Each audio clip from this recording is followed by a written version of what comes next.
शिरडोन येथे अपघात, दुचाकीचा समोरासमोर धडक, 1 ठार 3 गंभीर.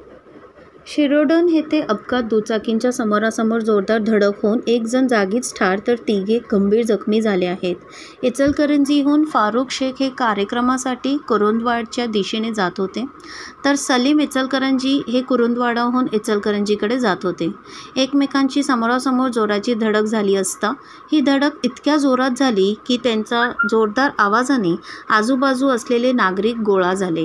त्यामध्ये आलसेच्या सलीम इचलकरंजी यांचा जागीच मृत्यू झाला. ही घटना कळताच कुरुंदवाड पोलीस ठाण्याचे पोलीस घटनास्थळी धाव घेतली. पंचनामा करण्यात आला. 3 जखमींना इतर लोकांनी खासगी रुग्णालयात उपचारासाठी दाखल करण्यात आले. अशाच आणखी बातम्या जाणण्यासाठी सिंधुस्टार चॅनल लाईक करा. धन्यवाद.